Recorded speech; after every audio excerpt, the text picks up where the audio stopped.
I think it's very important to address an incredibly disturbing trend that has emerged over the last few days across South Africa, and that is the deliberate attempts by the ANC to disrupt and frustrate the inaugural meetings of municipal councils across the country. This should disturb every single freedom and democracy-loving South African. It undermines the rule of law and it subverts the democratic outcomes of the elections. In Bitu local municipality, the ANC tried to delay the meeting by requesting caucus meeting after caucus meeting, trying to delay voting and to collapse the meeting. Voting finally went ahead and a DA government coalition was elected. In Theewaterskloof, more worryingly, the ANC resorted to violence and irrational delaying tactics to disrupt and collapse the Theewaterskloof inaugural meeting. It ended in violence where a table was thrown over and an EFF councillor injured because she had refused to vote with the ANC.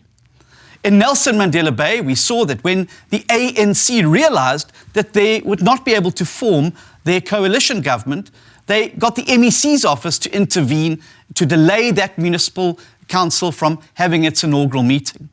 The ANC was the only party in that council that didn't object to the MEC's ridiculous letter pushing for that meeting to be postponed. The meeting was eventually postponed to Monday, the 22nd of November, by the acting city manager under threat of the MEC. In Umgeni municipality, the DA has been forced to go to court and has now successfully been able to get a court judgment in its favour to compel the Umgeni municipality to convene a council meeting so that the DA mayor-elect, Chris Pappas, and the DA administration, chosen by the voters, can take office and get down to service delivery. Just over 14 days ago, President Ramaphosa stood at the IEC Results Centre in Johannesburg, in Pretoria, and said very, very clearly that we've got to work together to make sure that local government works to ensure service delivery and that the people's interests must come first. The people's interests are not coming first when a single political party frustrates democratic process and procedure set down in the law for its own political ends.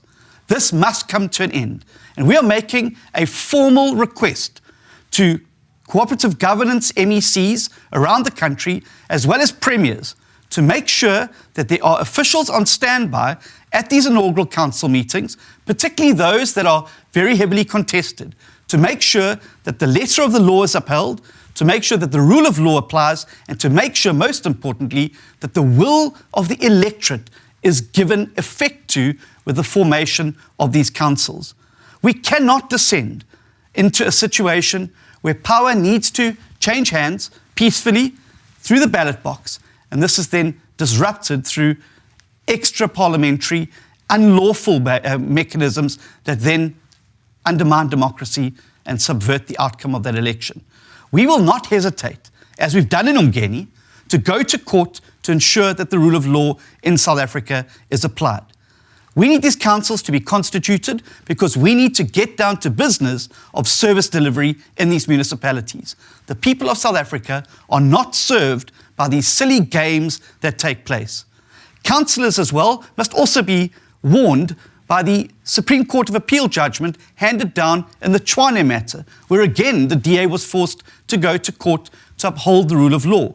The court was very clear there that councillors cannot disrupt or boycott meetings to subvert democratic processes from taking place. And we will not hesitate to take action against councillors as well, should they break the law or break the spirit of what is expected of them by the Constitution and the legislation in South Africa.